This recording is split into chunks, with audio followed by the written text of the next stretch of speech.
Beep, beep, boop, boop, test. Hey.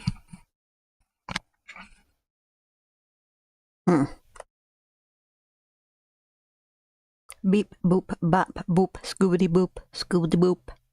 Barp.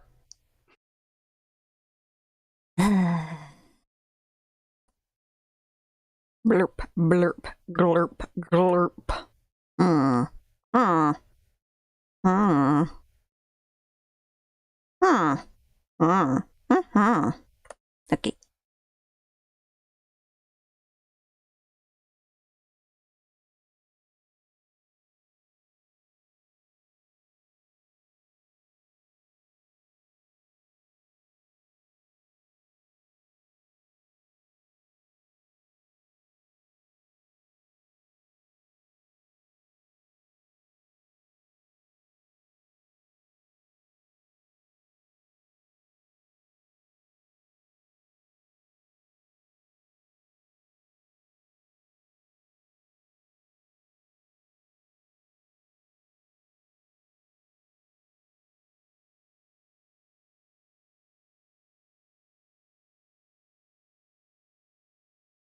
Yay!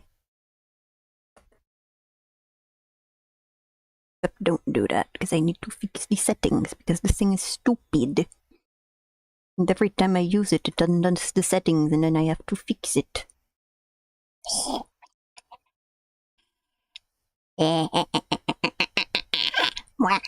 Look at my face. Yeah.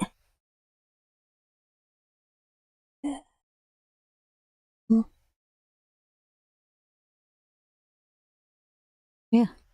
Yeah.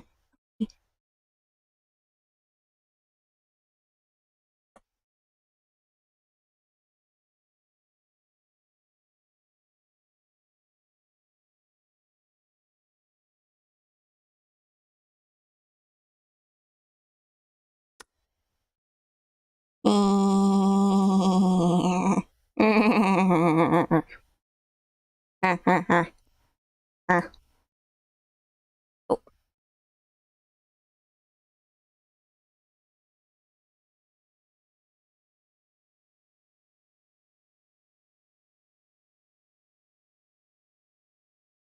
what? No, don't do that. Oi.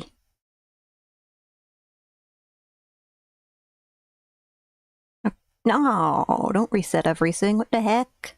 What the heckins? Aye.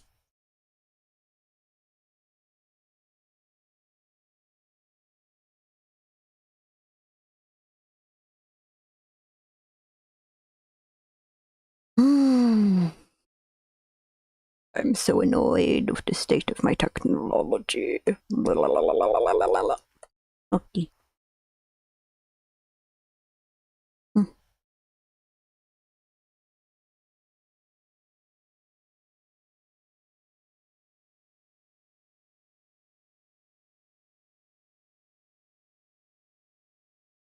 Hmm?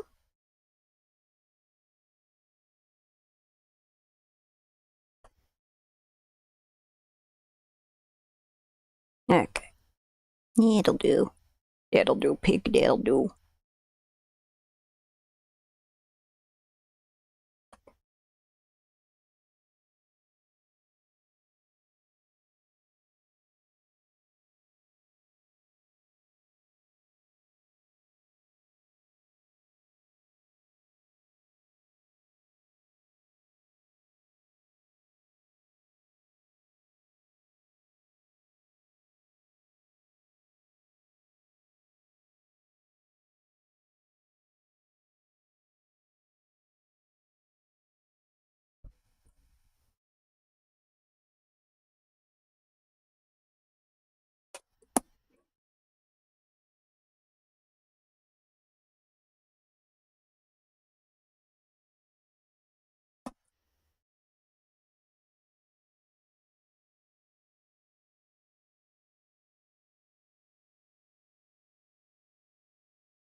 And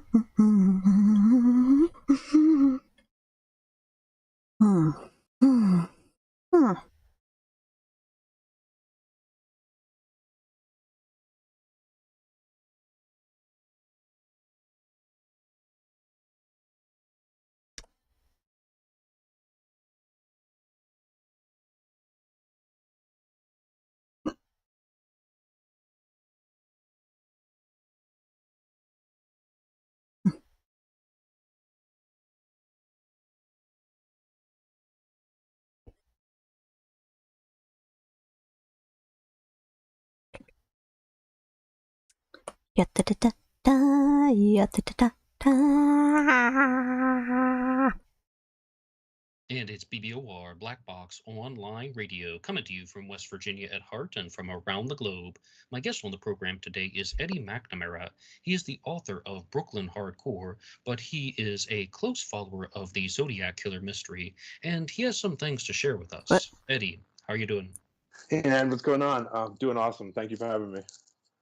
My You're tracking welcome. is extra And broken by the today. way, That's this so episode's going to cool. be a little bit different for the listeners because you've made a lot of observations about the Zodiac Killer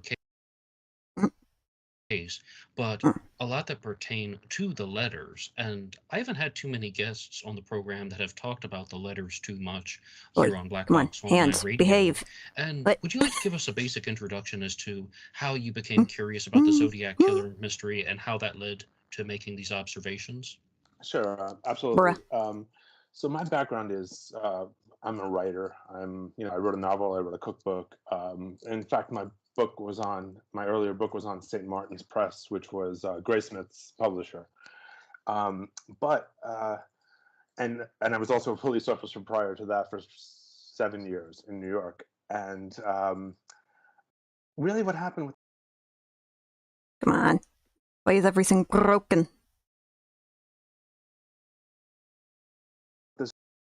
Zodiac, I came to it Stop late freezing. in life. Hey. I followed true crime since the West Memphis 3 in the early 2000s and the late 90s. But with Zodiac, it was, I had read Jeffrey Toobin's book, What the Eris, fuck do they keep about doing that petty for, hearts, eh? and became very interested in the time period.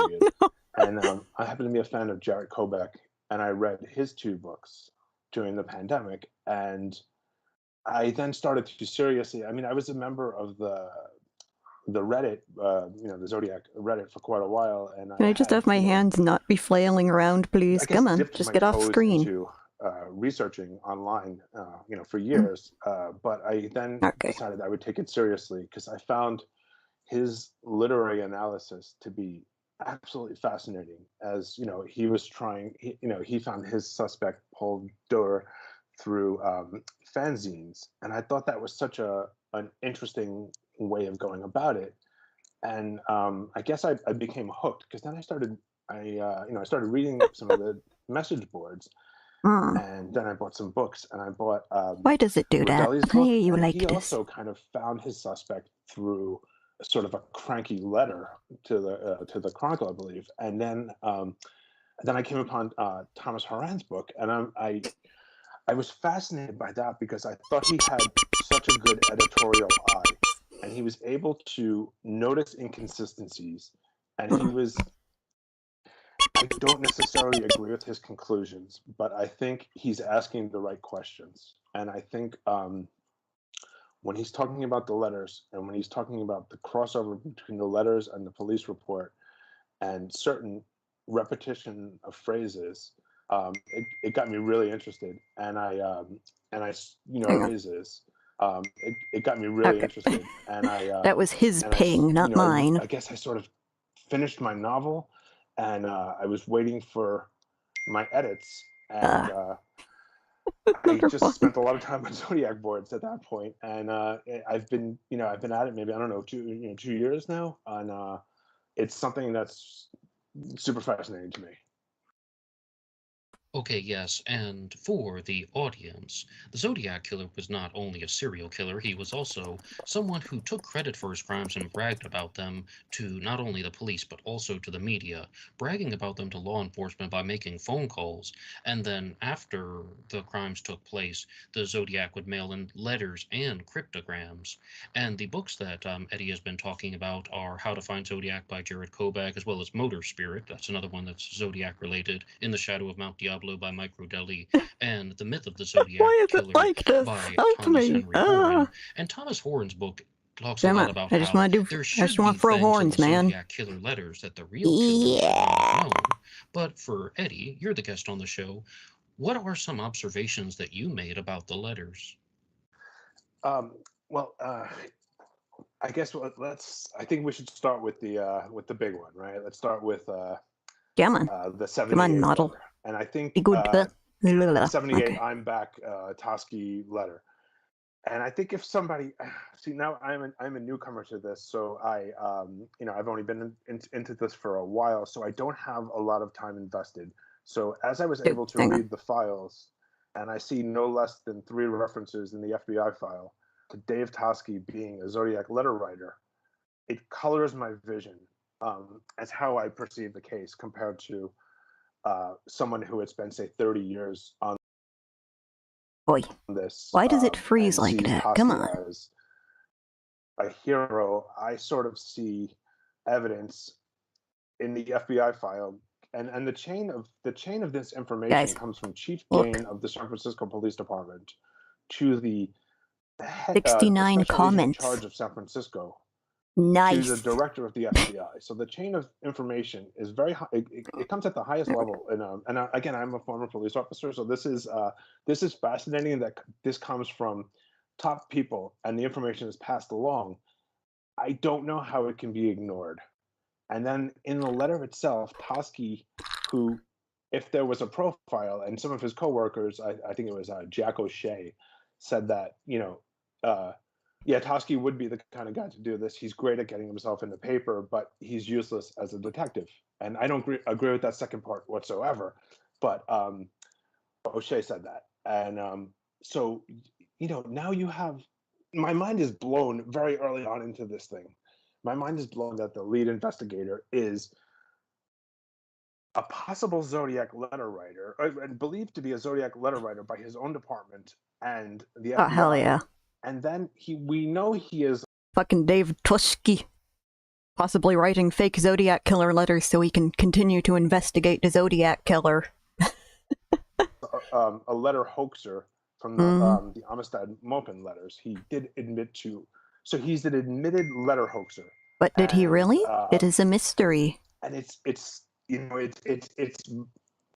something that I cannot reconcile, that the top guy on this case is is almost dirty with this letter writing thing.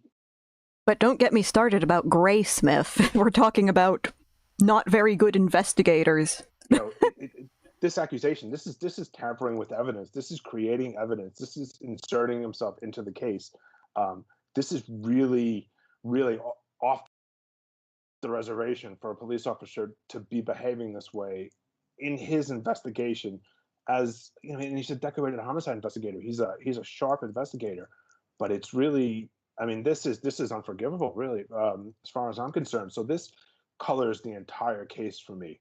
I read about this and then if you look at his colleagues in the police department, this guy needs to mute his fucking Discord. Seriously, is that? Look at his colleagues in the police department. It's the fucking worst goddamn kept secret in California law enforcement in the late 70s that Dave Toski. No, he's just got a bird in his house. They another one. That Dave Toski is a letter writer, is a Zodiac letter writer. The guys he works with. My man, mute your notifications while you're talking. Direct supervisor, Jordan, who's the head of homicide, gets transferred and departmentally disciplined. Jack O'Shea, the head of Intel, gets transferred and departmentally disciplined. That is not because of the Amistad Maupin letters. If you speak, I speak to a lot of got my limeade. Ex-law enforcement people. It is good. Just based on these observations I've made in on Zodiac message boards, and to a man, they agree with me. They're, on the message boards, and I hate to say this, but on the message boards, they stay pretty neutral. But our conversations, to a man, they're like, oh yeah, there's no way that Jordan and O'Shea are bounced and punished because this guy wrote a letter to a columnist on his own time, pretending there to we be a go. That lady, looks a bit better. talking about how handsome Dave Toschi is. Quite. There we go. No, pause. This guy wrote Zodiac letters, and it's wild because it's like a terrible script, and this whole Zodiac case reads like a terrible B-movie script, and especially this part where your lead investigator is writing these letters. I mean, it's the wildest, insane thing. Okay, and to provide a little bit more background information, the Zodiac Killer started mailing his letters in July of 1969, and then the letters continued on into the early 1970s, definitely until 1971, to the best of our knowledge. But then there was a halt in Zodiac activity for 72 and 73. The Zodiac would start mailing letters again in 1974. Now, are those authentic or not? The debate goes on. Then there's another halt in Zodiac. There's actually some letters between, like, what was it, 1971 and 73? They're also very debated, but some of them actually look legit. I should show those off on stream someday. I should prepare a Zodiac Killer letter stream. Activity until 1978. Subscribe for more Zodiac Killer letters. There's some really funny ones. And there's a line in it that says, that city pig Toschi is good. And also, Joe, just to give some more background info for the listeners, oink oink. There are these other letters that Dave Toschi was caught fabricating, but those were not Zodiac letters. As you said, they were mailed to a columnist, but just to be clear, he did this in other ways. And now, did you, what is the exact line on that? Is it that he did it because he was having some fun with his family, trying to see if he could get his fake letter in the column? No, I didn't fabricate evidence. It was just fun for the whole family. It was just a prank, bro. That is what I found. And then the chief of his department called him a disturbed personality because of his craving for publicity. As he's exonerating him to the press, as Chief Gain is telling the press, no, because, at the time, the newspapers were all over this. Toschi wrote the Exorcist letter, and Toschi wrote the 78 I'm Back letter. And this was getting a lot of coverage in the paper. And Chief Gain, being, now again, the role of a police chief in a big city department is a political appointment. So Chief Gain's entire job is to not get sued and to not embarrass the San Francisco Police Department. You had one job. If Dave Toschi, let's say if, right? I'll pretend that I'm not convinced. And let's say if Dave Toschi is forging Zodiac letters in his own investigation and did so in 74 and 78, and who knows when else, that is an absolute nightmare. The man had he closed over 100 homicide cases. If this guy is interfering in cases and creating evidence, what does that say for his 100 homicide closures? That is a disaster. A lot, not just the embarrassment that San Francisco Police Department will go through and the mayor would go through. It's opening up cases. Come on, don't freeze. To be retried based on Toschi being a bad actor, and there's no reason why Chief Gain, no matter what he found out in that internal affairs investigation that Tedesco did, no matter what Gain learned, there's no way Gain is going to tell the press. I mean, his job is to prevent things like this from happening, and it just landed in his lap, and it's a high-profile case, and it's a high-profile officer. Oh, come on. And it's telling because, again, officer. And it's telling because, again, okay. I'm hearing phantom notification really pings. Top investigator. You don't go from being the guy who Dirty Harry is based on to the pawn shop detail running tickets, numbers in a pawn. That's to embarrass him. That's to punish him. And that has nothing to do with Amistad Mopin letters, where he talked about what a handsome man Dave Toschi was. That has nothing to do with that. That's Zodiac. Okay, though, but at what level would you say you have certainty that Dave Toschi fabricated the 1978 letter? Are you completely certain, or is it just most likely? Or did you just find these statements from his colleagues that they believe he fabricated it? At what level are you?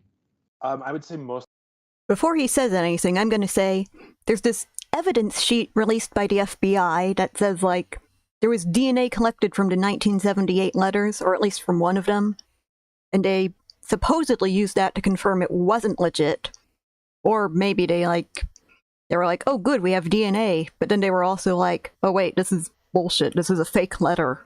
But I don't know if the DNA was specifically to prove that. I think the sheet just says, DNA found, parentheses, not real letter, not legit letter. So maybe he'll mention that. Let's see. Likely, I'm definitely not certain. I'm not certain of anything in this case. Yeah, I think this reasonable. Case, above all, who the fuck knows? More so than anything I've ever seen, I believe everyone is, not everyone, but nearly every person involved in the case or in the investigation is an unreliable narrator.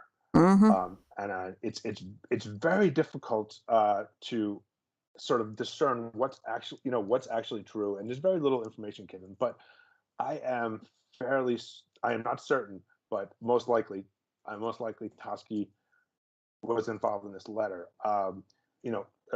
Could Graysmith also be a potential suspect here? I mean, Graysmith. Oh boy. When he's shot. Let me tell you about Graysmith if I can find the page real quick. Let's see here. Movie. Yeah, here we go. There's this cool page. Let me just.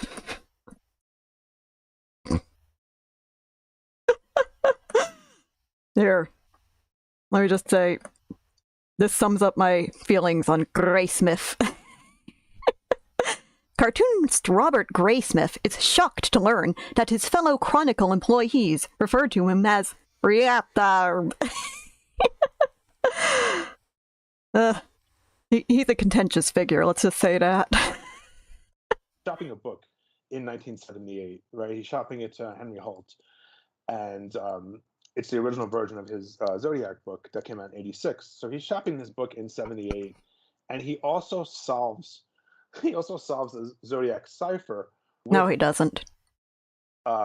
City Pig Toschi. That phrase is in Graysmith's solve, and I think Herb Caen is mentioned in that too. And some of the things that also had overlap with the 78 I'm Back Toschi letter.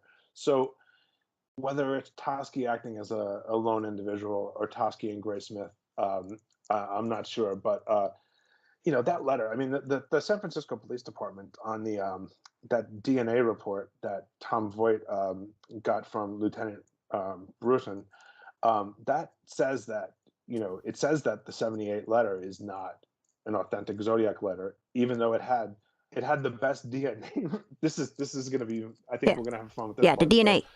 Even though it had the richest DNA sample, it is not an authentic Zodiac letter. That fucking sucks, huh? So San Francisco comes out and says that, and then the they got the DNA, but it's not the Zodiacs. Probably. FBI says that because of that letter and because of the information they got from Chief Gain, they're removing it from their Zodiac profile. That it's not an authentic Zodiac letter and it's gone. So that so 78 is a fake letter, and who benefits from 78 being a fake letter? So there's two. If you look at the whole Zodiac saga, the entire Zodiac saga, it's a tragedy. It's called the Zodiac tragedy. It's absolute tragedy. It ruined tragic. Lives. Is it tragic? Lives were lost. It's a despicable event. Oh yeah, the murders are tragic. I thought they were talking about the letters being not real. Like, that's the tragedy. I get a little bit lost in the sauce sometimes, The only people murder is funny from it. No, okay. Graysmith gains the most from it. Graysmith becomes a best-selling author. Mm-hmm. A movie. He gets a movie based on his writing, and it's a good film. And Toschi gets to be Dirty Harry. He gets Clint Eastwood to play him in a movie.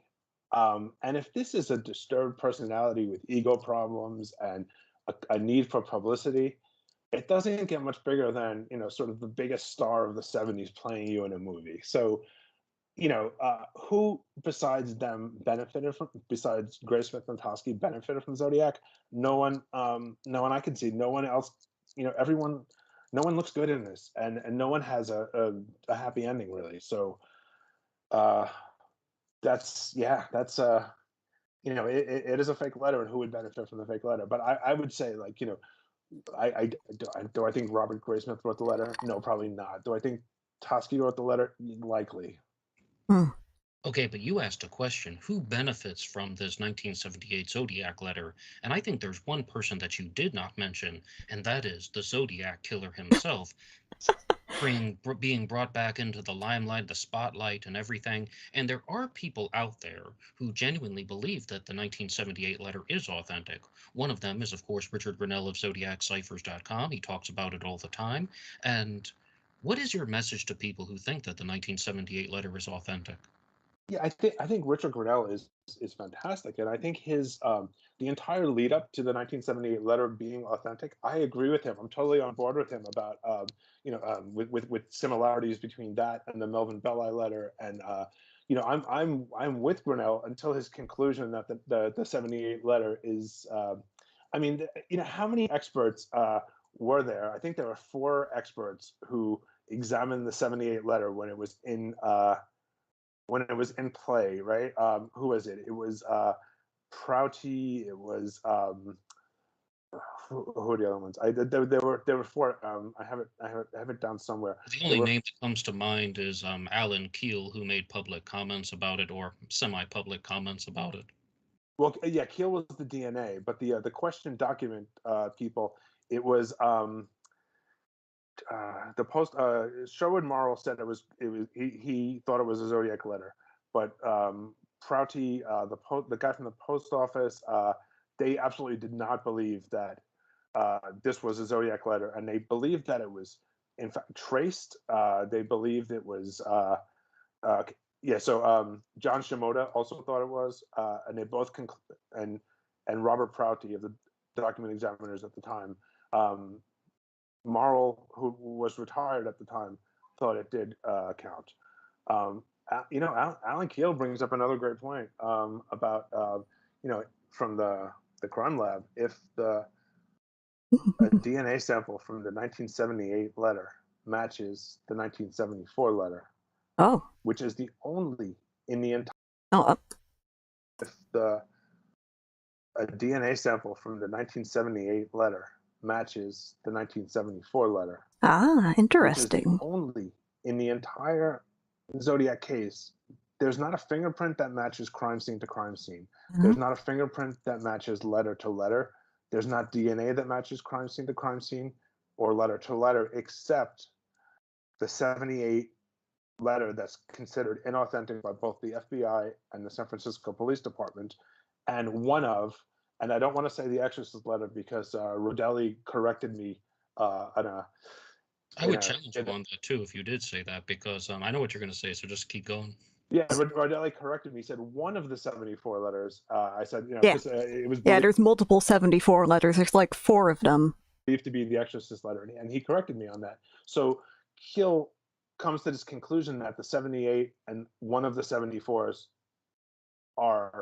they had a DNA match, and nobody believes. Nobody on the inside, like this is settled business in law enforcement with SFPD and the FBI and the partner agencies. It's settled business that 78 is fake. So if 78 or is fake, it 78 matching 74 does not prove 78 to be real. It's they're I mean, it's in black and white. They can't say it clearly enough. And I feel like if I did have more time invested into this, if I spent years of my life on this case, and it's and you come let me to scratch this, my chin in an intellectual fashion. These letters are no good. Oh yeah, that's good. You're gonna have to find a way to make it look better. So, did the FBI write 1979 instead of 1978 in their report? Yes, they did. They could it be a typo? So you would look for things like this to invalidate the findings of the FBI, to invalidate Chief Gain telling the FBI. So I get it. If I had more time invested, and if I had a suspect, or if I wrote a book about a suspect, and Toschi was an investigator, an investigator not involving himself in the case, then yeah, I would find ways to prove what I'm saying wrong. And I think I gave you one right there. The FBI refers to the 78 letter as the 79 letter. So obviously it can't be the 78 letter because it says 79. I think there might have been another letter in 79, though. There's a lot of, there is a whole fuckload of weird, dubious, supposedly Zodiac killer letters. Like, I don't know, there's like a dozen of them. There's almost as many as there are generally accepted canonical letters. It's a wacky rabbit hole. There's some weird shit. Have read it and examined it, and what it talks about is that there is this match between the 1978 letter and one of the letters from 1974. But here's the part where it gets controversial, because this is a statement from again Mike Rodelli, and Mike Rodelli also shared something from Lyndon Lafferty to me, albeit it's hearsay, and that is that the only letter that should have been tested at the time was the Exorcist letter, which put an end to the halt of Zodiac activity. As previously stated, that restarted everything in 74.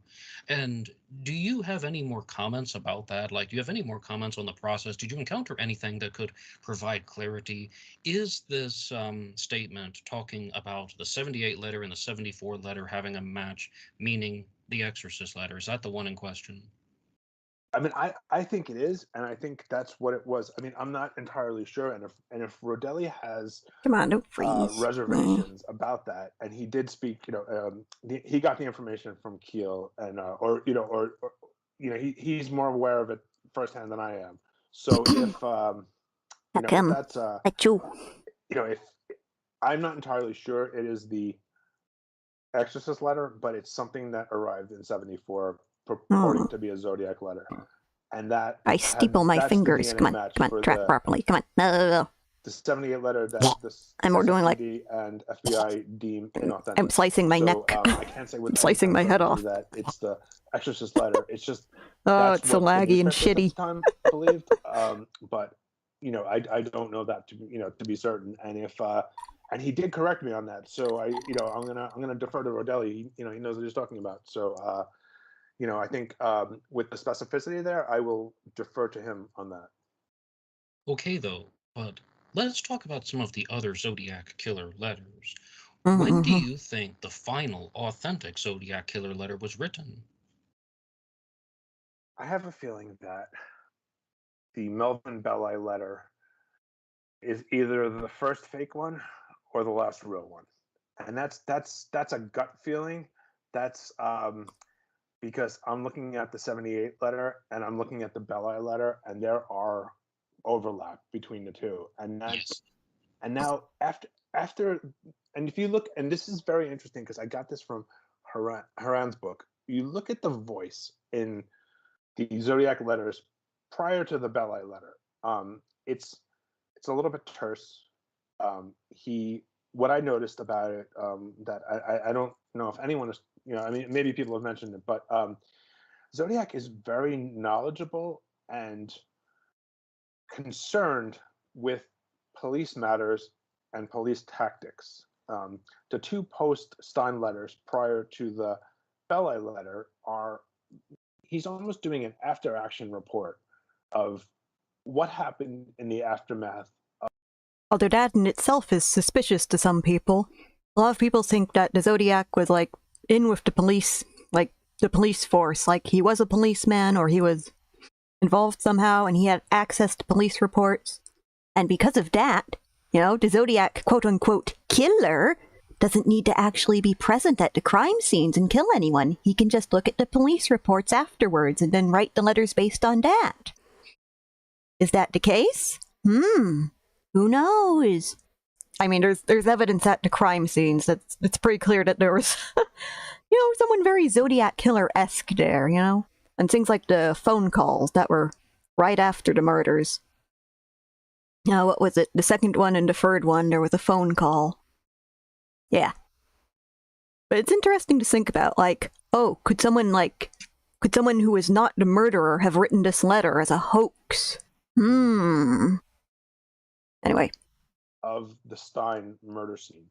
So this is a man who's and he gives the details, the Lake Herman Road details, the Blue Rock Springs details, as a police officer would. He gives it very much. He gives cardinal directions. It's very. I would say, at the time they were looking for a military man. It's very, let me say, law enforcement adjacent. The things he's saying. Then the Belli letter comes, and then we start to see letters afterwards. And now he's a bit of a film critic. Now he's got jokes. Now the voice seems to, he's referencing pop culture. He's being funny. It's not the same voice from the 69 letters. And I'm not sure, I can't, I'm not a handwriting expert, and I am not sort of a question documents expert either, but I feel like the voice of the Zodiac starts changing, and I believe that the 69 letters, possibly including the Belli letter, are all from one person. After that, I become skeptical, but I'm not certain. But I become skeptical. It seems like he's playing around. He no longer offers. I mean, he's literally not killing people anymore. He's just like shit posting. like he freaks out after Stein because he almost gets caught. There's police officers who are like, we found someone walking away from the crime scene, but we didn't realize at the time it might have been the Zodiac killer. The Zodiac's like, oh shit.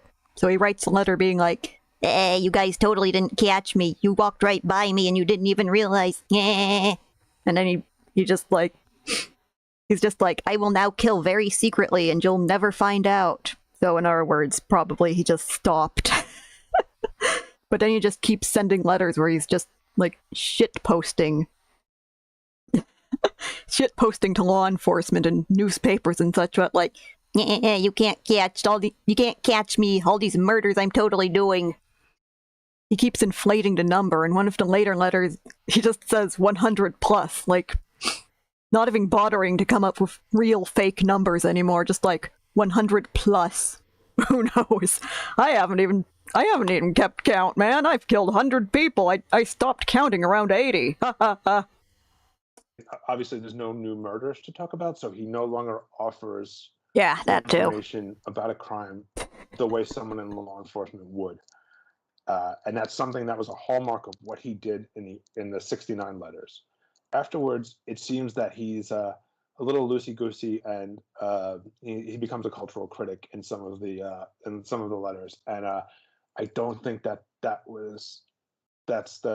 not the guy who wrote the Vallejo letters, in my opinion. Okay, though, but you did say that you entertained the possibility that the 1969 Melvin Belli letter could be the first forgery or the first fabricated letter, but that letter included a piece of Paul Stein's bloody shirt in it. How would that be possible to be a forgery? Good point. I have no idea, and that would be that's the wildest thing about this case, because I don't know. And the cynical part of me, and I don't really believe this, but I just want to keep it in mind and keep my mind open. The very cynical part of me, we have the lead investigator on this case has forged evidence if the 78 letter is in fact his, if the 74 letter is in fact his. So, I mean, he's gone beyond the pale. So if the lead investigator is doctoring evidence in San Francisco, then he's a known hoaxer. He's an evidence tamperer, and he's tasked with the murder/robbery of a cab driver, sandwiched between two nearly identical cab driver murders in the same area, in the same time and place. There's one that occurs 11 days earlier. Paul Halm picks up someone in Union Square, a white male. I don't think I'd heard about this before. Takes him to the Presidio, to the park, and he's robbed at gunpoint. and he's placed in the trunk of his cab, and the military police rescue him. And then in January, 11 days later, the Paul Stein murder happens. And then in January of 1970, a man by the name of Charles Jarman, who's also a cab driver, is robbed at gunpoint by a scruffy white male, and he's murdered. He's shot in the head. And this man's name is Robert Brommel. It's a Tosky Armstrong case. If you ever want to see amazing Okay, wait. You said Tushki, the guy who we think might have faked the 78 letters, worked on another cab driver case? Oh, that's weird. Did Tushki send some of the fake letters with Paul Stein's shirt to be like, hey, look at this cool murder, I can solve it? I don't know, man, maybe not, but that's fucking weird. Police work. It's a Tosky Armstrong case. Yeah.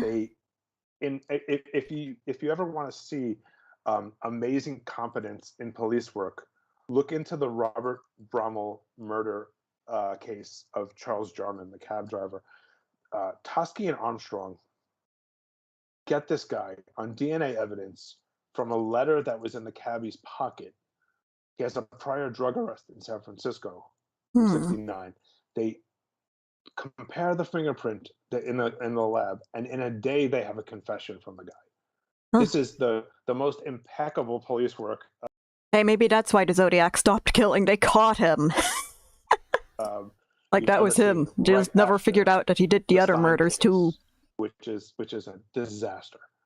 Sorry, what's a disaster? Case, which is a disaster. The Stein case is a disaster. Tom, Stein, and you have Jarman, and it's 3 cab drivers within 3 months that are from Union Square to the Presidio area. I think the Jarman murder occurred 6 blocks away from the Stein murder, so or about. It's very close. So if we're doing suppositions, there's a man who is a known letter hoaxer. Okay, we got him on the Mopin letters, likely on the Zodiac letters. He's a possible evidence tamperer. He comes across this cab driver murder. He's an attention seeker. He's a glory hound. The Zodiac case is now it's Manson big. This can be Manson big. This is your Manson your chance, big. And it's I think that's another thing that's wild to think about. The Manson family murders were going on at the same time as the Zodiac killer. Do you think the Zodiac killer was jealous that Manson got more attention in the media? Like, what was it? After the second Zodiac killer murder, he sends in the letter being like, oh, print in paper or else I kill more. I kill next weekend. And then that weekend, the Manson family murders happen. Like, what the fuck?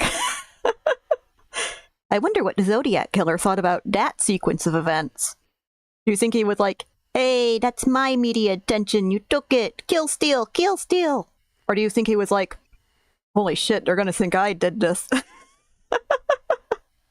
It's a nightmare if you think about that situation. If Zodiac was caught, say Zodiac was caught anytime after, say, 1980, they would never be able to prosecute him in San Francisco for the murder of Paul Stein, because there's all these, based on Tosky's actions, poisoning any possible Thanks, Toshki. that San Francisco could bring against this person. If you have to bring upon reasonable doubt, think about the reasonable doubt there. There's an FBI memo that says Tosky wrote 3. There are 3 FBI memos that say Tosky wrote Zodiac letters. So how could the shark get there? I don't know. The guy who is in charge of the case, it's his crime scene. It's and he's shady. Okay, though, but I think we need a point of clarity on one thing, because you said that Tosky helped solve the murder of another cab driver using DNA in 1969. Oh, no, sorry. Did I say DNA? I meant fingerprints. Okay. I mean, I'm pretty sure you did, but just Heck, for the that listener. makes more sense for the time I period. hope I did not. It was fingerprints. Yeah, it was.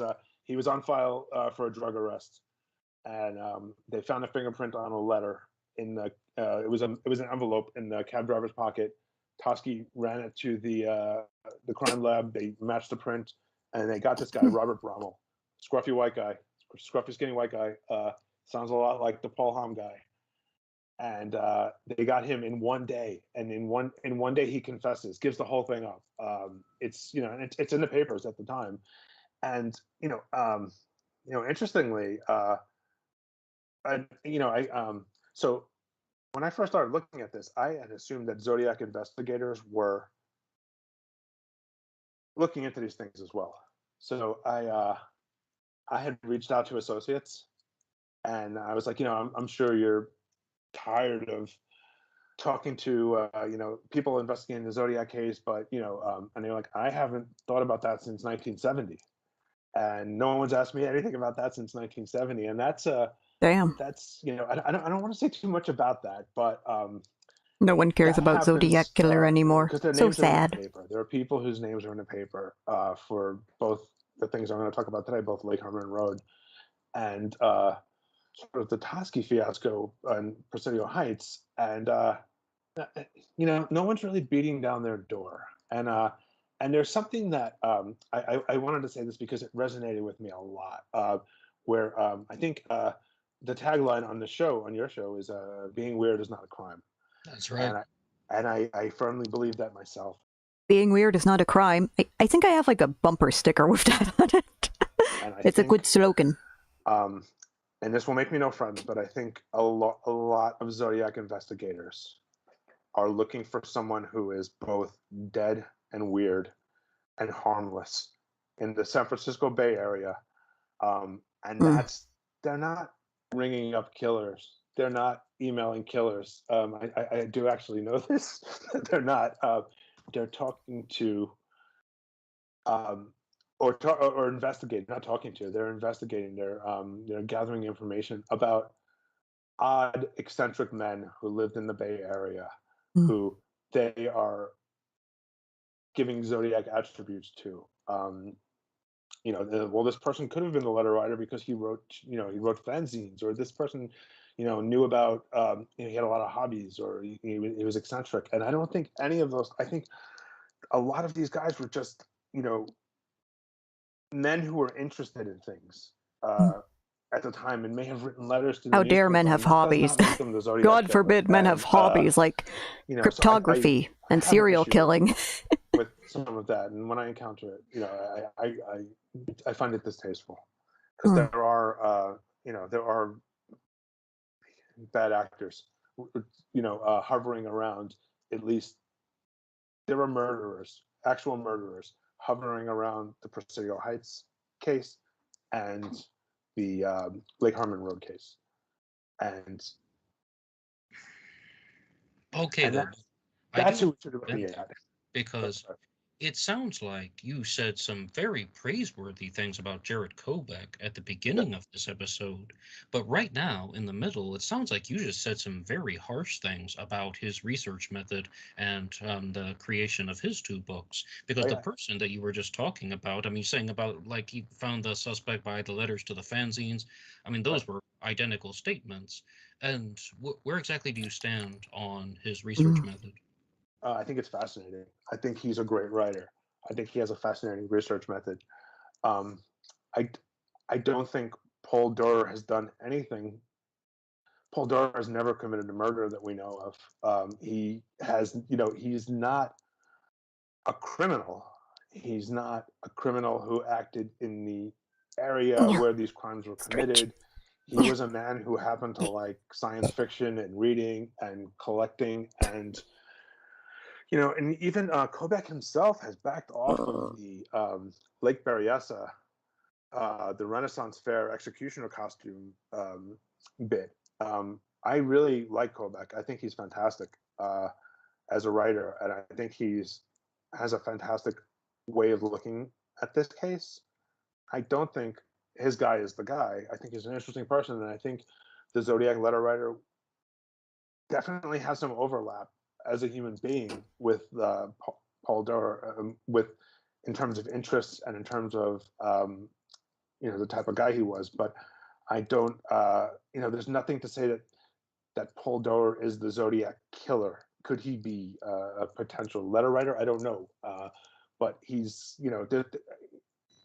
he's not. There's nothing that says that this man is a killer, and I think that's I think sometimes we're too quick to look at people who are not killers when there are killers out there. There's killers lurking about in this case. Their names are mentioned in the paper, and they get pushed to the side in favor of someone, in favor of a guy who wrote fanzines. And I think I'm going to stand by that. I think there are serious people who are alive and have killed people whose names were attached to some of these cases, and no one is looking at them. Okay, though, but if you think that that's maybe not the best method to examine the Zodiac case, I want to ask you a more direct question based on what you said in the preceding material. Do you believe that Dave Toschi fabricated or mishandled or tampered with evidence after the murder of Paul Stine? It's very unlikely. He could have, but it's very unlikely. I think there's a possibility. I think his letter forging makes him suspicious to me. But do I think he did it? No, I don't think he did it. But I think he is a suspicious individual because of what he did later in the case. And maybe he's a different man. Maybe 1978 or 1974 Toschi is not the same man as 1969 Toschi. And no, I would really hate it if that were to be the case. No, I also don't want it to be true, and I don't believe it to be true. Okay, though, but you did say some praiseworthy things about Thomas Henry Horan in his book, The Myth of the Zodiac Killer, at the beginning of this episode. Thomas Henry Horan has been a guest on this program in the past. I've also talked to him on the Zodiac Killer channel, and he is the supporter of the Zodiac hoax theory, the idea that there wasn't a single killer. There were a series of letter writers that are taking credit for these crimes, and I would like you to respond. Where is he wrong and where is he right? Okay, I think he's right. Okay, I think there is a possibility. I think it's a good possibility, and I'll say with Lake Herman Road being an example, I believe that the Zodiac killer, the person who, I believe the person who killed David Faraday and Betty Lou Jensen is not the same person who wrote the letters, the 1969 letters, any of the 69 letters. I do not believe them. I do not believe they are the same person. The murderer, the shooter, and the letter writer, I believe, are different people. When it comes to Blue Rock Springs, it's interesting because Haran brings up some good points, and he does find some crossover verbiage again that's like almost difficult to explain away. But I think the letter writer, when he's referencing Lake Herman Road, he is very pat about the information he gives. When he's referencing Blue Rock Springs, it's more vivid. He's got Mike Rougeau jumping into the back seat. He shot him in the knee, which wasn't technically correct, but that's like what a shooter probably witnessed.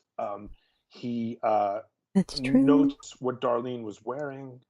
It seems like it's a much more visceral, experiential. And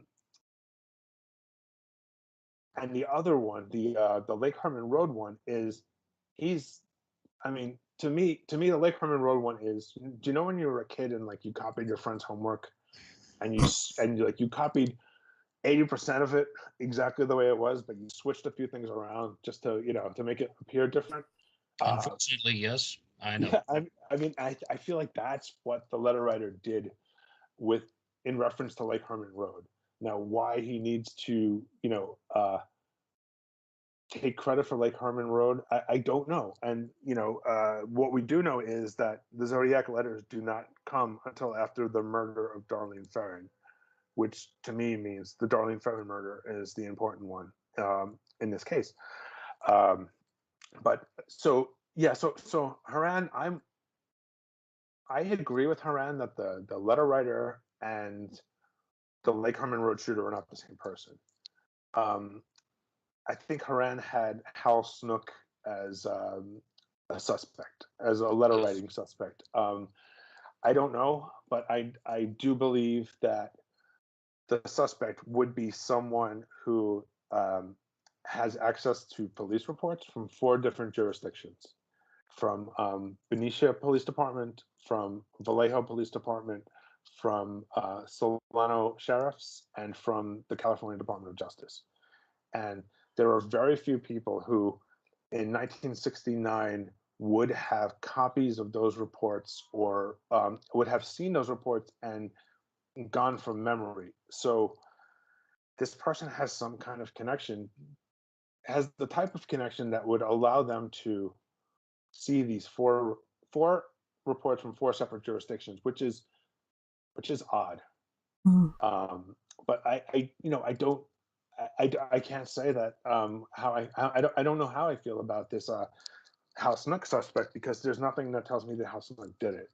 But his background is, I mean, his background's right for it almost. He is a law enforcement officer. This person wrote like a law enforcement officer. This person had access to law enforcement documents, but he's certainly not the only one who could have done that. You know, I think it's that area. I think it's somebody in the Vallejo Benicia area. But again, I don't have a suspect. I'm not selling a book about my suspect. I don't have a guy. So I can't point to who it is. I can using my sort of background, I can say that this person is somehow law enforcement adjacent, or very, and if he's not, he's very, very interested to a wild degree in police things. So Knuckle cracking I don't know ASMR.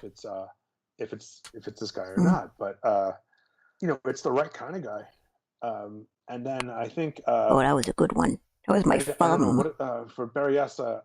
I think Berryessa is straight up the Zodiac killer. I think if there's a one true Zodiac crime, and I think probably Blue Rock Springs and Berryessa are the same person, but if there's a one true Zodiac crime, it's Lake Berryessa.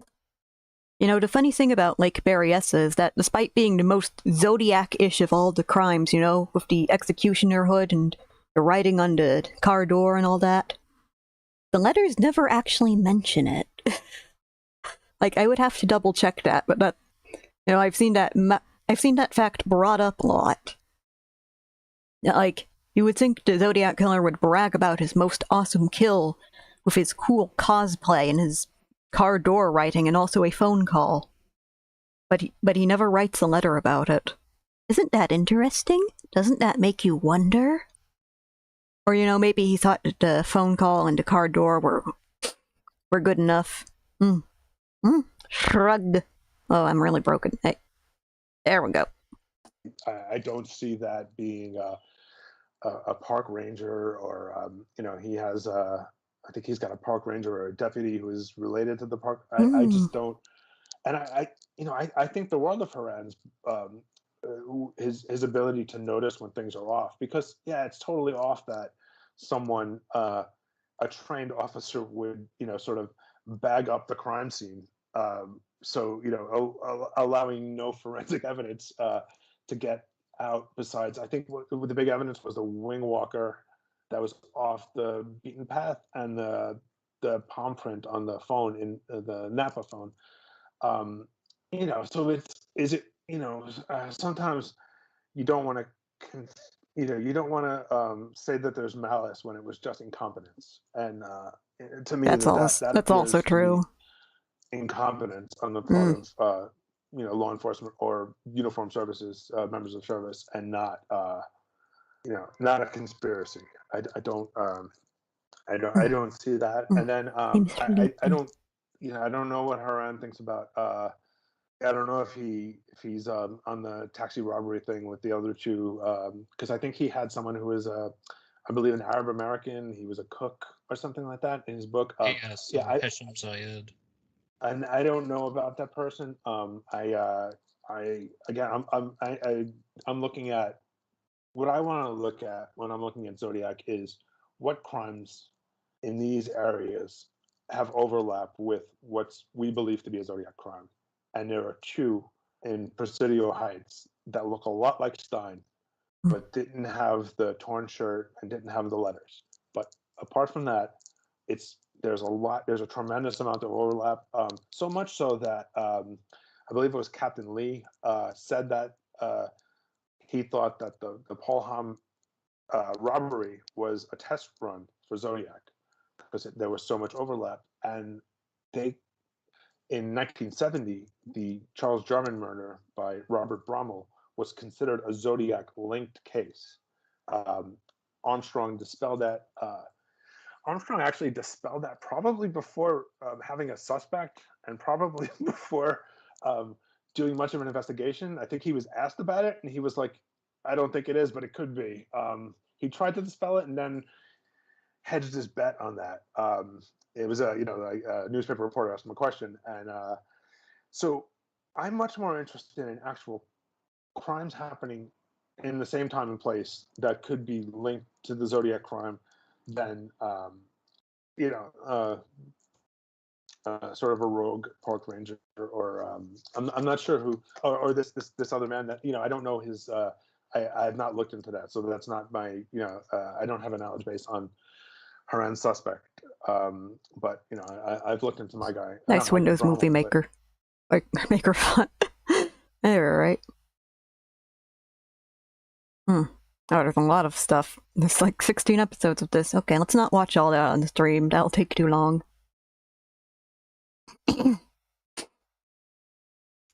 Alright, since they ended talking about this, let me just say, another interesting thing about Stein is that, like, the torn shirt wasn't noticed right off the bat.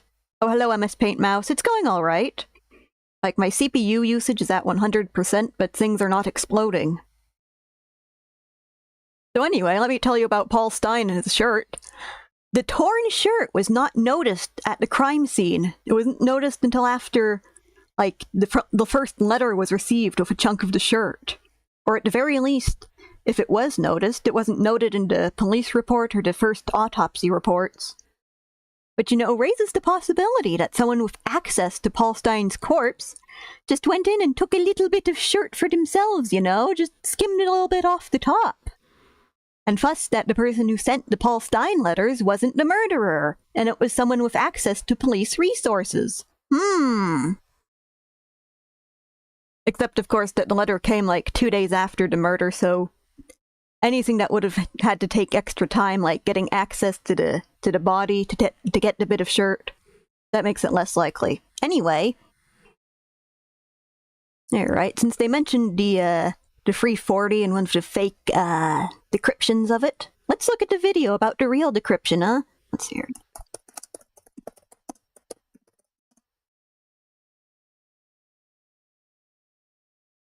There we go, look at this. So cool. Like, this guy's really cool. He has a whole series about the Zodiac ciphers.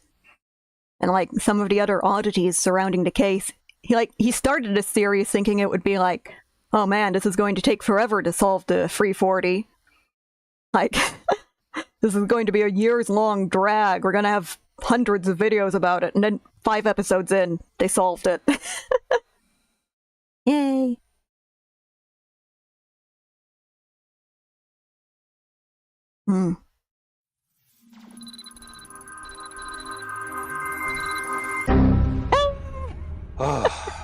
Oh my god, so this is a big one. We have a solution for the 340, and it's real. I've been working together with 2 other codebreakers for a while now. One is named Sam Blake. He's an applied mathematician who lives in Australia and has worked on several interesting problems. The other is named Jarl van Eyck, who is a warehouse operator who lives in Belgium.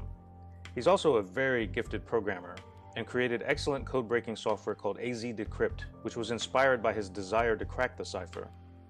Well, Sam became interested in ways to do transpositions or manipulations of the 340. It was assumed that Zodiac did something different to the message before assigning all the symbols, and that could explain why the cipher was unsolved for so long, so we started doing a lot of experiments. He sent me about 650,000 different manipulations of the ciphertext. Our thinking was, if Zodiac rearranged the cipher message somehow, let's try to find out how. I took all of Sam's manipulations and ran them through Jarl's AZ Decrypt codebreaking program. The idea was to take Sam's hundreds of thousands of variations of the 340 and try to get AZ Decrypt to crack them. Maybe we'd stumble on something. Well, on Thursday, December 3rd, after many months of running Sam's experiments in AZ Decrypt, I looked at this solution that was mostly gibberish. So it looks like the thousands of others. Normally, I'd ignore them. Wait for it. But this one had words like, "Hope you are trying to catch me," and "or the gas chamber." At that time, the rest of the plain text looked like garbage and nonsense, like many other thousands of solutions I've seen over the years. But these phrases turned out to be our way into the real solution, and we almost overlooked them. So we took a closer look at Sam's manipulation of the 340. What he did was split the cipher into 3 sections. The first section is 9 lines long. So is the second section. Then there are 2 lines in the third and last section. In Sam's manipulation of the cipher, he reads through all the symbols in a diagonal direction, following this rule. First, start in the upper left corner, write out that symbol, move down 1, and then move over 2. Write out that symbol. Continue until you get to an edge. Then jump around to the opposite edge and keep going.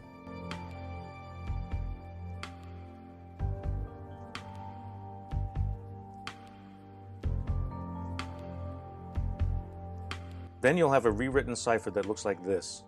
So I put that first manipulated section of the cipher into AZ Decrypt, hoping it would solve it, but it didn't come up with anything useful. The phrases "hope you are trying to catch me" and "gas chamber" didn't even appear again.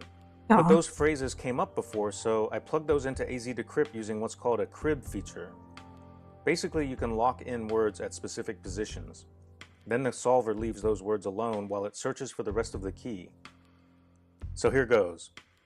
I clicked on Solve with Cribs, and boom, suddenly got a really clean message. Ringo. The phrase, "that wasn't me on the TV show," pops out. Hell yeah. At this point, I jumped out of my chair and yelled, "Holy shit!" Yeah. It's because I knew the cipher was received on November 8, 1969, which is about 2 weeks after someone calling themselves Zodiac called into a TV talk show hosted by Jim Dunbar and featuring the famous lawyer Melvin Belli. While the show was on the air, the caller said, "I need help. I'm sick. I don't want to go to the gas chamber."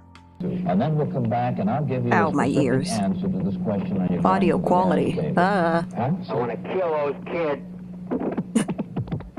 Same, to be honest. So all of this made the message seem real because it fits the timeline of events and sounds like what Zodiac would say. We had to be on the right track.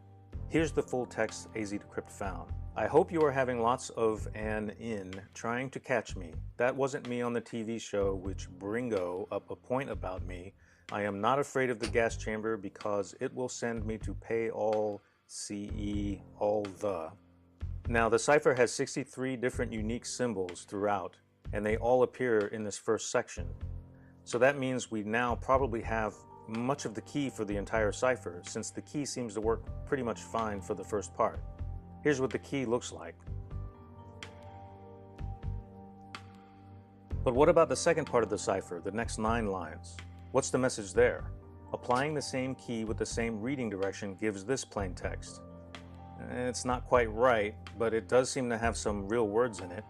Because, have, slave, where, everyone, he has nothing when they reach, and this kind of looks like it says paradise, and afraid of. So that made me think a real message was still in there. I'll return to this part in a moment, but let's skip ahead to the last 2 lines. This is what the last 2 lines look like when you apply the same substitution key. Death. First thing we noticed is it has some normal looking words in it. I will, easy, and death. Very strange. Why would words appear normally? It's inconsistent from the diagonal reading order we did for the other 2 parts. But look at this piece. It looks like it says paradise, but spelled backwards. He used that word several times in his letters, spelled the exact same way, including in the solution for the first cipher. So if you look, there are other reversed words. First, let's put some spaces between them. Then let's put the reversed ones back to normal. Now it says, life will be an easy one in paradise, death. That seems like a pretty good interpretation, and it reinforces the solution we found for the first part because the same substitution key produced two sections of plaintext that make sense.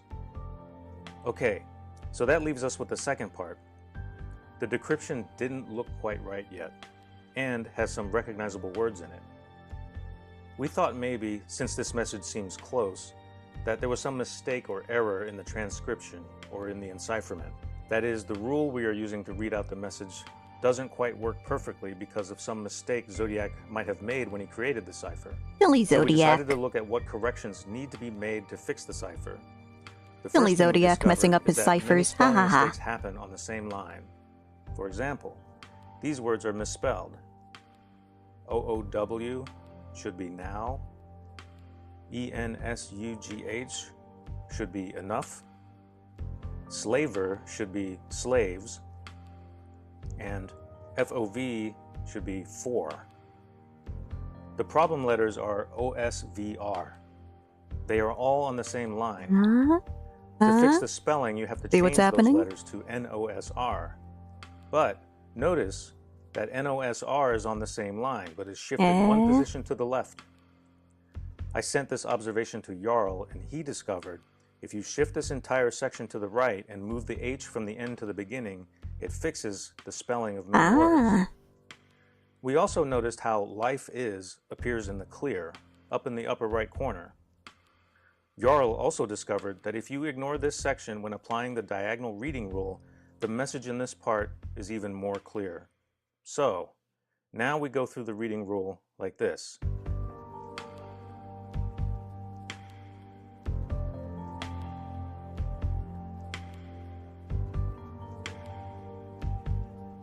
And remember, we are going to skip the life is part.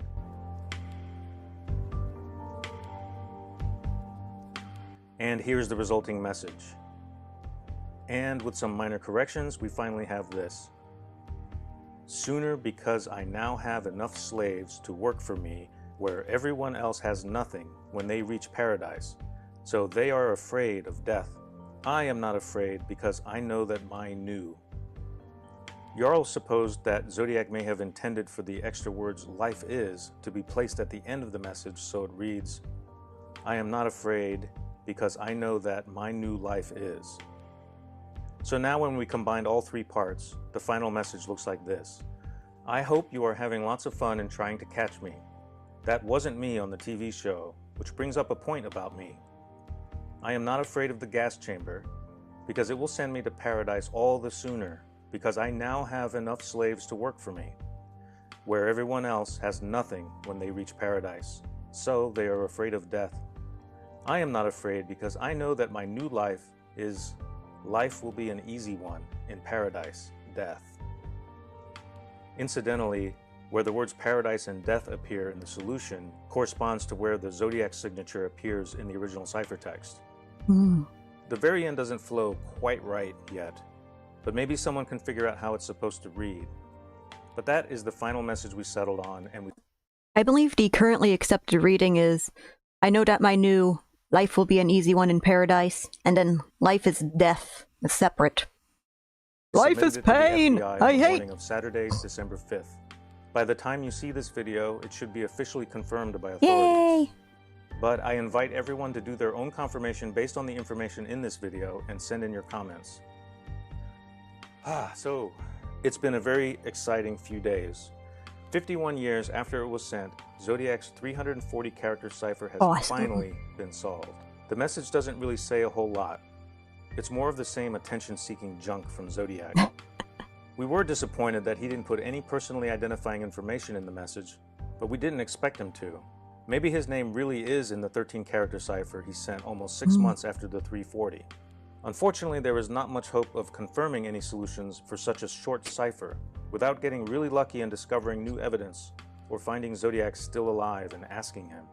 But the solution tells us Zodiac did indeed react to how quickly his first cipher was solved back in August of 1969, and he put in a good effort to make his second cipher even more complicated. This thing was a beast. Splitting it up into 3 parts and including multiple transpositions made the cipher difficult. But it was made even more difficult because of the mistakes in the second part. We were extremely lucky to uncover this solution, because enough of the cipher was still created systematically using rules that one day someone would try to apply to the cipher. So now I want to thank all the people that helped make this solution possible. First to Jarl and Sam for their many hours of assistance with this effort. This solution would not have been possible without their dedication and inspired insights. Thanks also to the fine folks at the Cryptanalysis and Racketeering Records Unit. Finally, the feds are good for something. Fucking glowies, Reed! Also want to thank Mike Morford, Michael Butterfield, and Tom Voigt for their websites and forums, full of useful Zodiac information. AZ Decrypt was partly inspired by another code-breaking program called ZK Decrypto, which was made almost 15 years ago and was one of the first programs that could automatically solve the 408 cipher. The team that made it were Brax Cisco, Wesley Hopper, Michael Eaton, and David Campbell, so many thanks to them for creating the spiritual predecessor to AZ Decrypt. Thanks also to Jeffrey LaTurner, who contributed many fascinating cipher experiments on the forums in his investigations of the Period 19 phenomena. The Period 19 phenomena ended up being a legitimate clue into the transposition scheme used in the 340. Also want to thank Heiko Kalista's many contributions on the forums and for his awesome Zodiac cipher font and the code-breaking software he created called Peekaboo. Thanks also to my family for putting up with all this and believing in me. And I also want to say thank you to all the supporters of the web series. Your kind words encouraged me to keep working on this problem. I'm not sure what the future of this series holds, but I'm sure there will be more things to talk about in the coming weeks. So until next time, see you later and stay safe. Hell yeah. Thanks to my chat for putting up with my bullshit and believing in me. Thank you, chat. Alright. Here we go.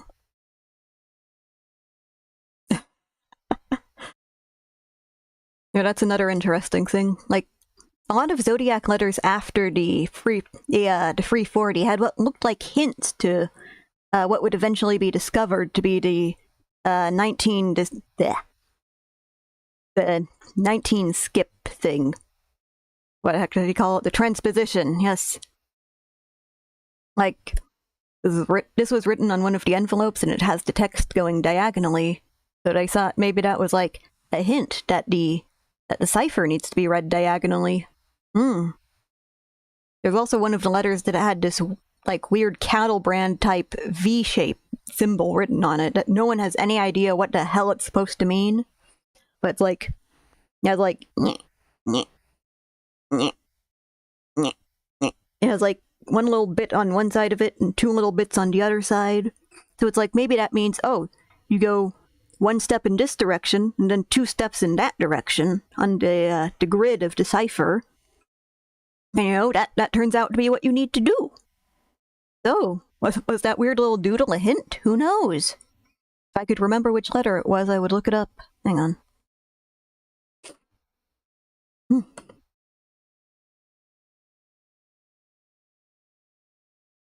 Grab this for a second. Alright, let's...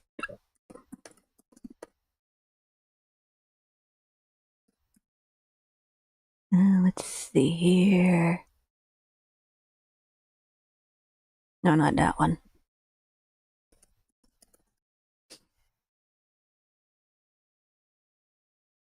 Oh, here it is. Clicky, clicky, clicky. No, not you. Come here. Wait. No, let me select the right thing. Aye. I am bad at streaming. Where is it? There it is.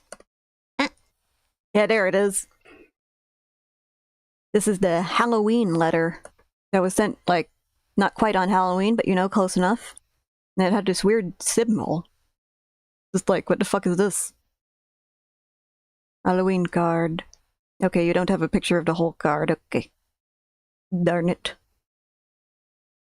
Yeah, but like, he was very deliberate with this symbol. It was both on the envelope and on the card. Hang on, here's the images. What am I doing? Dude. Look at this spooky mofo here. He's so fucking spooky. I guess it's so fucking weird. The Zodiac Killer, or if this is not an authentic letter, whoever sent this in, they fucking copy-pasted a pumpkin from another card onto this guy's, like, pelvis. Imagine being a fucking serial killer and you do this shit in your spare time. Fucking arts and crafts. Alright, let's see here. There's that. There's the, look, there's the funny symbol. And then, there's the envelope. There's the funny symbol again. Very strange. Ah! Jump scare! Yeah! Welcome to my spooky house of horrors and jump scares! Ah! Alright, hang on one moment. Turn this to how it was. We're close enough. Alright, let's see. And hey here, everyone, Dave. Just a moment.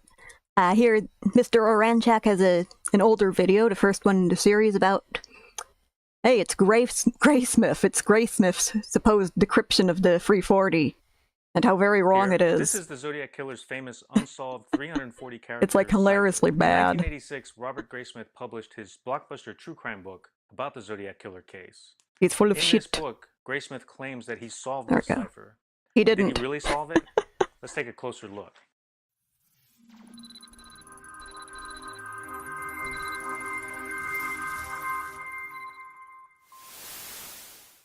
Robert Graysmith was a political cartoonist for the San Francisco Chronicle newspaper back in the 1960s and 70s. Brass thinks he's on to in 1986, the investigation when the Zodiac team. Killer case had gone cold for many years, Graysmith published his book, Zodiac, starting a new phase of his life as an author of true crime books.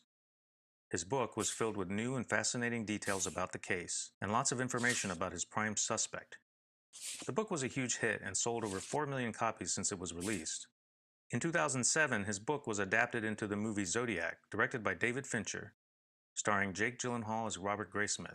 A scene from the movie shows Graysmith solving the unsolved 340-character cipher. What's this? Hello, small child. Do you like serial killers? Zodiac's last cipher was received. Every federal agency has taken a crack at decoding it. But today, where those agencies had failed, a cartoonist has succeeded. How did you do it? Oh, just a lot of books from the library. This was based on a chapter in Graysmith's book. Where he I talks just about thought how he about it solved the really cipher hard for during a few 6-month minutes. Period in 1979. So let's rewind a little bit. Hey, there's 1979. There's another cool letter. So let's rewind a little. The fucking bomb diagram letter. Peak schizo shit right here, man. Thanks, Zodiac Killer. Take your meds. 10 years earlier, in 1969, Donald and Betty Hardin solved Zodiac's first cipher. They figured out the substitution key for the cipher. The message they unlocked is a real message from the killer, and it was confirmed by the authorities. Here's a quick example of how the key works. The key has the letters of the alphabet. To decode the message, you go through the cipher and replace each symbol with its related letter. For example, the first symbol is a triangle. The key says this is the letter I. So we replace the triangle with an I. The second symbol is this half-filled square. The key says that this is the letter L. So let's replace the square with an L. Now we do this for the rest of the symbols in the cipher. And finally, we get the fully decoded message, which starts with, I like killing people because it is so much fun. Now, 3 months after Zodiac sent this cipher, he sent his famous unsolved 340-character cipher.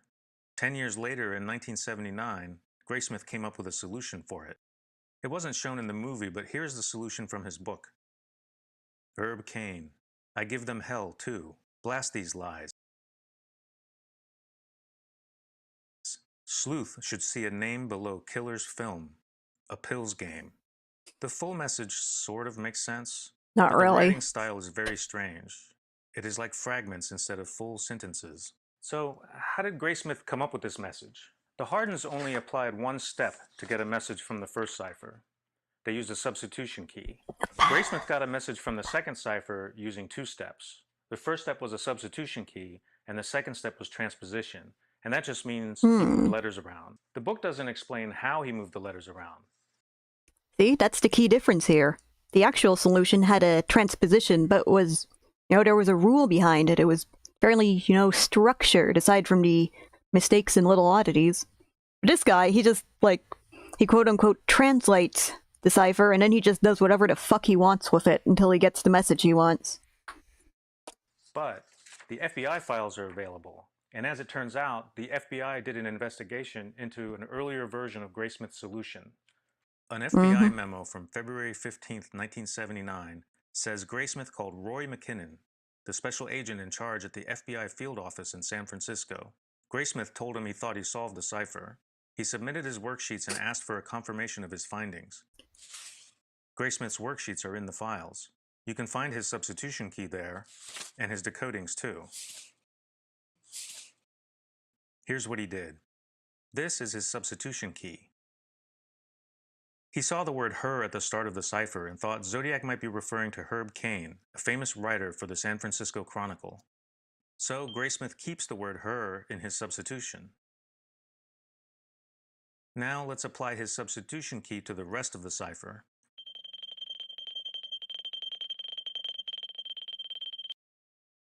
Notice that he ignores the dot and slash symbols. Okay. He just fucking gave up on those. But it doesn't make any sense except for these fragments. Her, I give them hell too, see a name, pills, these fools, and either. To fix this, Graysmith applies a second step. He moves letters around. To fix this, he makes a bunch of shit up. Let's see how he did this. I'll use these Scrabble tiles to demonstrate. Here are the first 3 lines of the message he found. Some words are already there, like her, and I give them hell too. But the rest doesn't make sense. So he moves some letters around like this.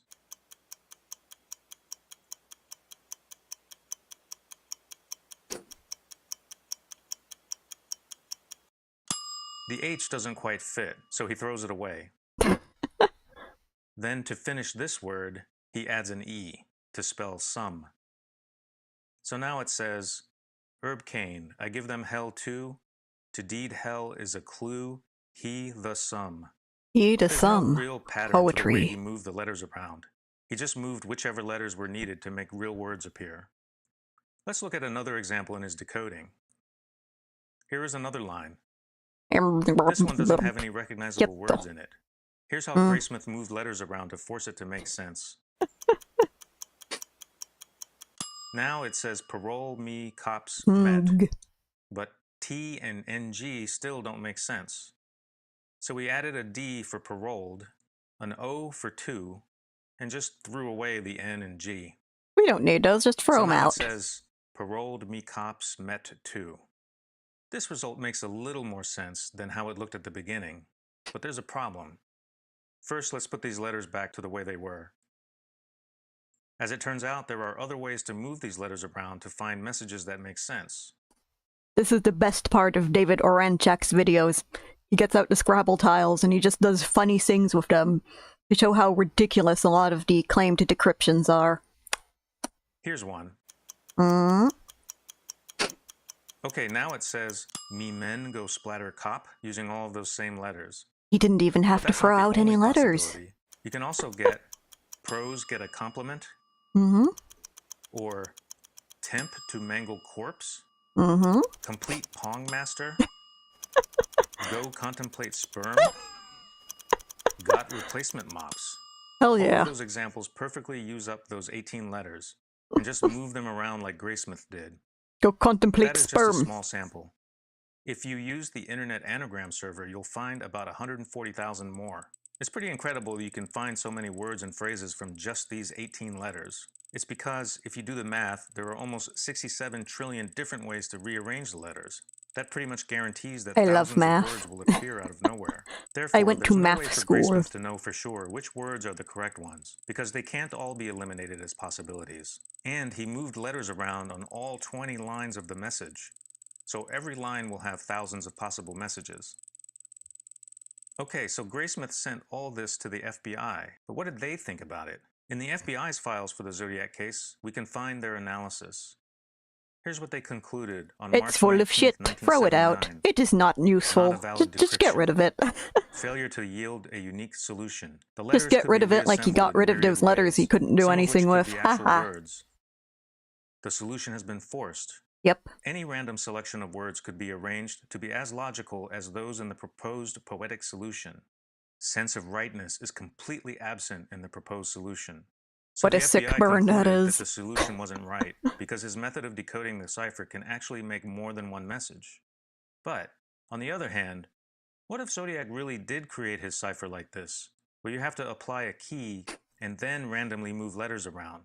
Well, you still wouldn't be able to eliminate all the possibilities because the real solution would be hidden among all the many thousands of others. But if Zodiac had a system or pattern of moving the letters around, there would be fewer possibilities, and a unique solution could be found and verified. For example, he could have used something like columnar transposition, where you write the message in columns before substituting letters with cipher symbols. Here's a simple example. This message doesn't make sense yet, but if you arrange the letters in columns like this, the message reveals itself. Transposition is so much fun. Yay! 楽しい! This idea doesn't seem much different than what Graysmith did. It just uses a pattern of movements instead of being completely random and arbitrary. So back to Graysmith's story. What happened next? I have to assume Graysmith eventually learned that the FBI concluded his solution was not valid, but he didn't let that stop him. He kept working on his solution for 6 more months in 1979, then eventually published it in his book. The one in his book is different from the one he sent to the FBI, but they have a lot of similarities. Blast these lies. You just completely changed that part. He's just like, just ignored his shitty cipher I sent in earlier. This one's real, you know, just this one's good. This one's right. Similarities. Herb Cain, I give them hell too, is in both. See a name below. Killer's game. Pills. Killer's game, rather. I eat a pill. Slaves because. Toski the pig. I think he probably kept trying to refine his solution, but he still used the same flawed approach. Despite this, he says his solution was confirmed by various Please ask Lundblad. Ask Lundblad. He will put in a good word for me. He is my reference. He will be like, yes, this is totally correct decryption. You did it. Who the fuck is Lundblad? Graysmith claims ACA member Greg Congratulations! Said, Congratulations. Congratulations, Shinji. Congratulations. Congratulations. Congratulations. Congratulations. You've broken the code. He also claims Eugene Waltz said, your solution is good and valid. You are to be congratulated for breaking the cipher. I can't find any confirmation. These people totally told me I was right and good with my shitty decryption. Lol. So I have a very hard time believing Graysmith. Cheap, yes. I bet ACA members today would also have a very hard time saying his solution is valid.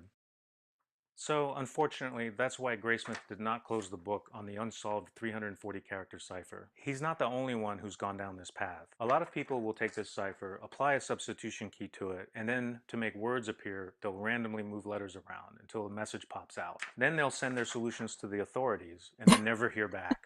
I hope this video helps explain why. Graysmith's solution doesn't check out, but he may be onto something with the idea of transposition. It could explain why this cipher has not been solved for so many years. Maybe there's some step missing that we haven't discovered yet. So if you're one of the many people trying to solve this cipher yourself, please don't be discouraged. Keep trying new ideas. We don't know very much about this cipher, and it could be that we sure discover something new about it that no one else has. So thanks for watching the first episode of Let's Crack Zodiac. Leave your questions and comments below. I'd also love to hear if you have any ideas for future episodes. And if you have any solutions you would like me to review, I'd be happy to take a look. Also, don't forget to hit that subscribe button. Like and subscribe. Bye-bye. Hell yeah. I'm subscribed. Cool channel. Good channel.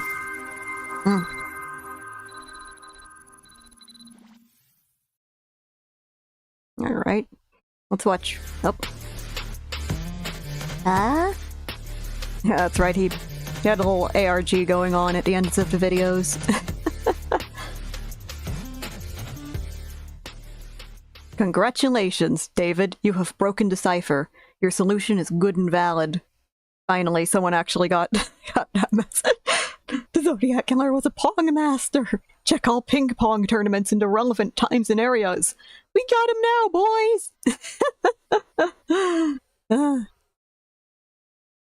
Oh, Damn, this person knew Cherry Joe Bates. Holy shit.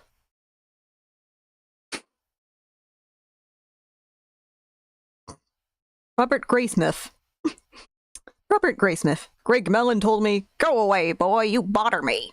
But upon applying a substitution cipher plus a lot of rearrangement of letters, it turns out he actually said, "Congratulations, you've broken the code." "Got replacement mops" is the most eerie message of all.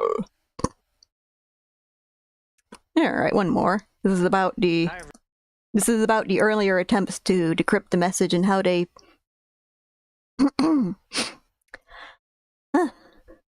excuse me, I am sneezing.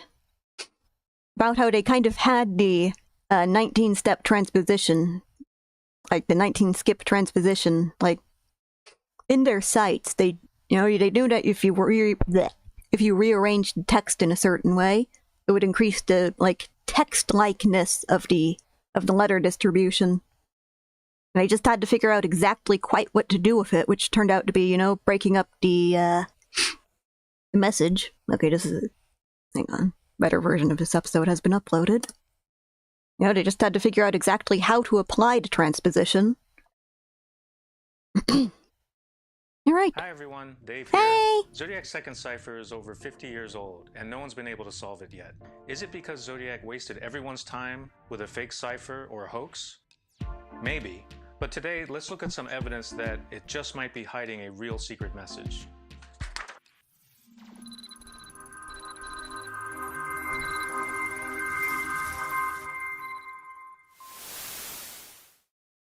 Here are Zodiac's first two ciphers, the 408 and the 340. They look a lot like each other. They have the same kind of grid layout, and they use a lot of the same kinds of weird symbols. The first one has a real message. My headphones are shit. How do we know that? Well, Donald and Betty Harden discovered the key to unlock it. I like killing people because it is so much let's fun. Pretend that they never found the secret message. Can we tell that it has a secret message without finding the key? Well, all these weird symbols are designed to hide the message, but they can't hide all of the clues about it. The English language has patterns in it. Even when the message is enciphered, the patterns can be seen. Let's look at this example message written in English. One of the most singular characteristics of the art of deciphering is the strong conviction possessed by every person, even moderately acquainted with it, that he is able to construct a cipher which nobody else can decipher. I have also observed that the cleverer the person, the more intimate is his conviction. Charles Good old Babbage, Dunning-Kruger. Passages from the Life of a Philosopher. Now, the pattern we're looking for I guess actually it's the reverse of Dunning-Kruger, because smart person is the one being stupid here. Diagram, which is two letters sitting next to each other. What's that emoji? For Ducks! example, Hey, someone posting ducks in my chat. Hello. As it turns out, the ER bigram is very popular in the English language. Lots of words have it, such as were, there, her, and other. Herb Kane. We can find a lot of Hello. ERs repeating in our message too. Here it is repeating 10 times. Yep. Do, do, do, do.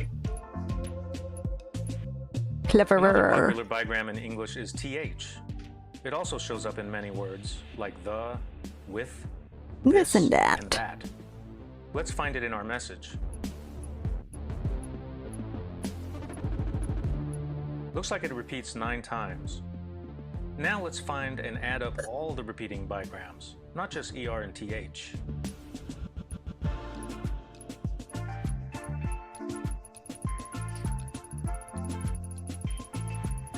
Our message has a total of 136 repeats.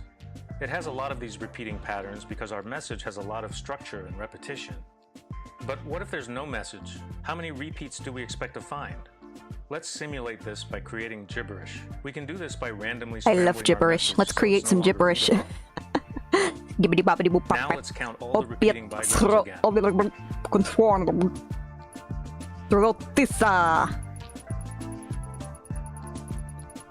Yes, This and time there are only 94 repeats, which is far fewer than the 136 repeats we saw in the real message. Is this typical? Let's see by taking an average for 1,000,000 gibberish messages. whee! Look at him go.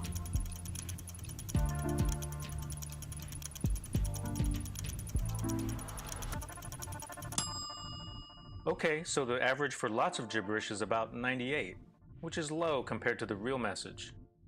So this shows that real messages tend to have a lot of repeating bigrams in them, compared to meaningless text. Let's look back at the first cipher again, which uses symbols to hide letters. When the letters of its message were replaced by symbols, the letters became hidden, but a lot of the repeating patterns are still peeking through. For example, look at this bigram, which has a filled-in square and a B. B. It repeats 5 times. Here's another bigram, the backwards Q, empty square. It repeats 3 times. Let's measure the structure of the cipher by counting all the repeating bigrams. So this cipher has 62 repeats total. How does that compare to gibberish? Like we did before, let's scramble it 1,000,000 times to see how many repeats we can expect from simulated gibberish. Whee!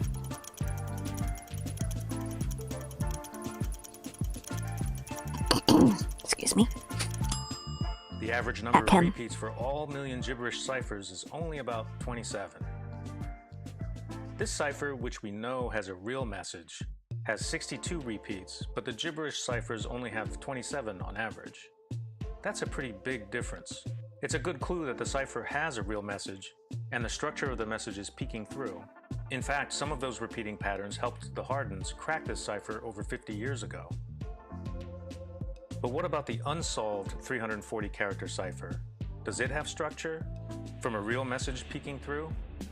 Can we look for the same clues? Let's count up all the repeats.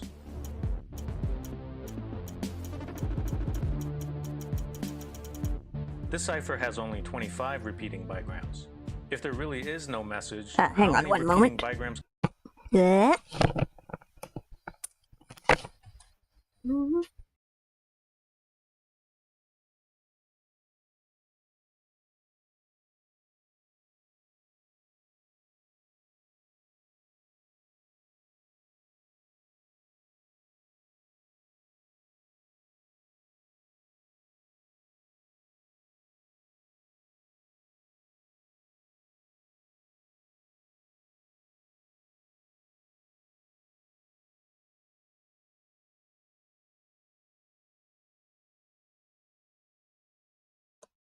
I'm back. Can we expect? Let's simulate gibberish again by scrambling this. I love gibberish. And counting the repeats. Oh yeah.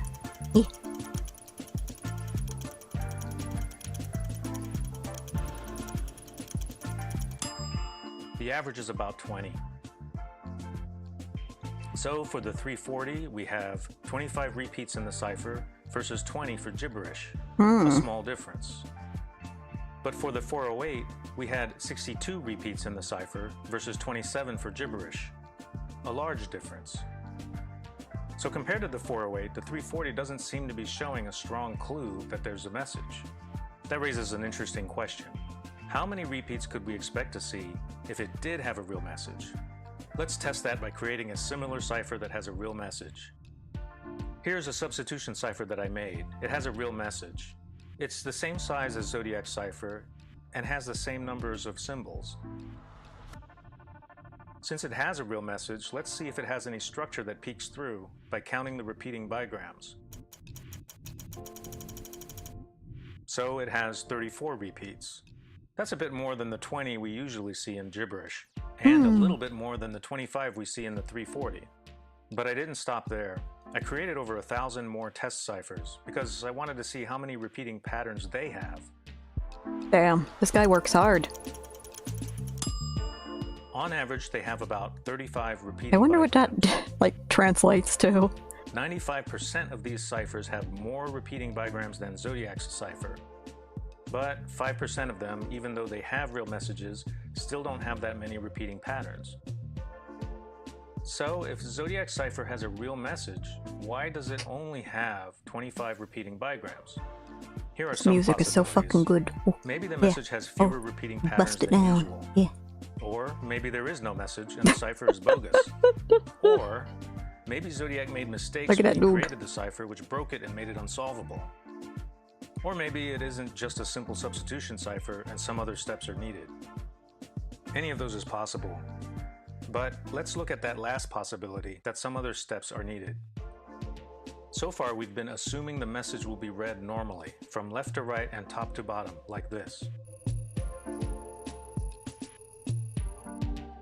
But if we read it different ways, we can find more patterns. For example, here's a way that was found by researchers on Mike Morford's Zodiac forum. I'll put the link down in the description. Instead of reading one symbol and then reading the very next one, we're going to skip ahead 19 spots each time. Here's 19, what that looks like. 19. Bip, bip, bip, bip. There it goes. So they had, like, part of the solution this far back. It just took them a long time to figure out exactly how to, like, exactly what to do with it. Isn't that interesting? Now we have a different ciphertext, but based on a simple transposition rule. Let's count up the repeating bigrams.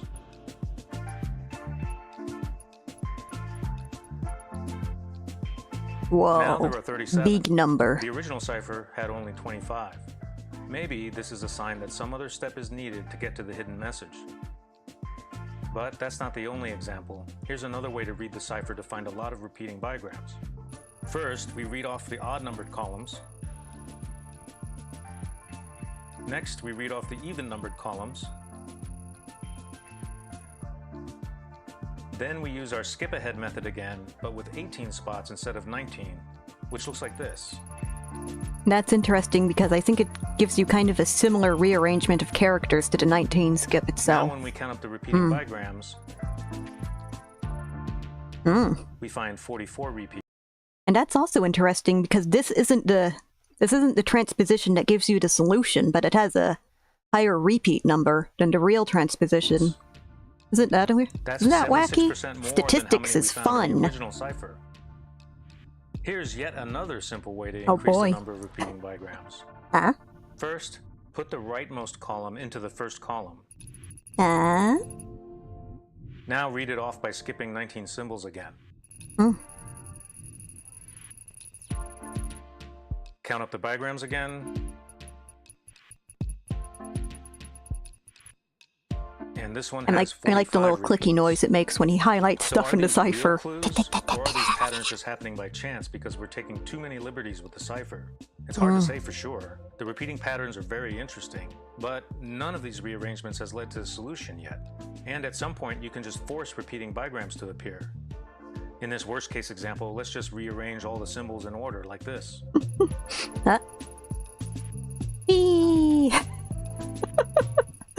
Yeah, guys, this is the hidden message. This is it. We got it. It has 215 repeating bigrams. Cheap viewers, shut up. Aye. Nope. Nope. Cheap viewers on. Fuck you. Where's my modifications? Moderminations. Oi, where's my mod tools? How would I nuke you? There we go. And ban. Dead. Goodbye. Encryption.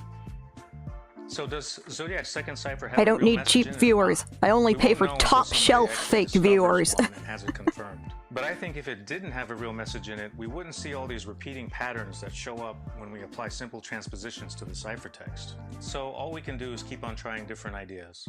Thanks for watching today's episode. You're Feel free to leave your welcome. questions Yay. and comments below. Click that subscribe button to help support the show. And until next time, bye-bye. Yay!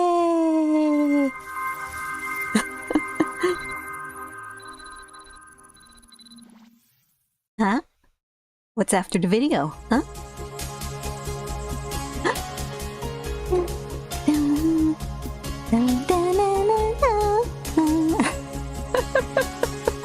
This is loud, baby.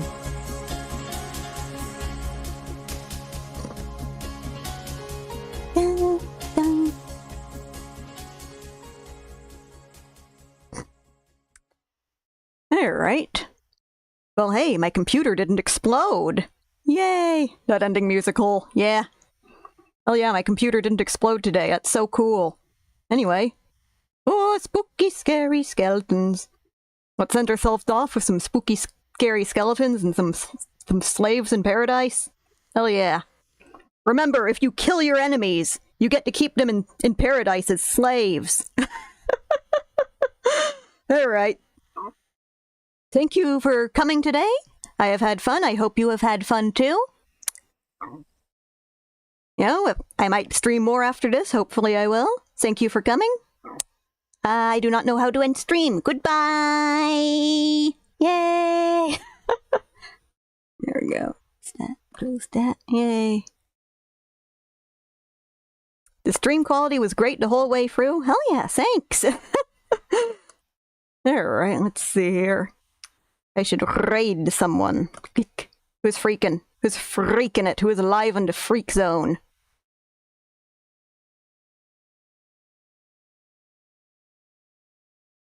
Alright, let's see. Zvunka. Let's raid Zvunka. Yay! Thanks for the follow, MS Paint Mouse. Very cool. Hello, Zvunka. How do I raid? Where's the raid button? I don't know where the raid button is. How do I raid? Okay, hang on, actually. Raid channel, can I search? Just search, please. Okay. Ah, yes, she is. I don't know who this is, but she is in the freak thread, so I assume she is cool. Let us look at the raid button.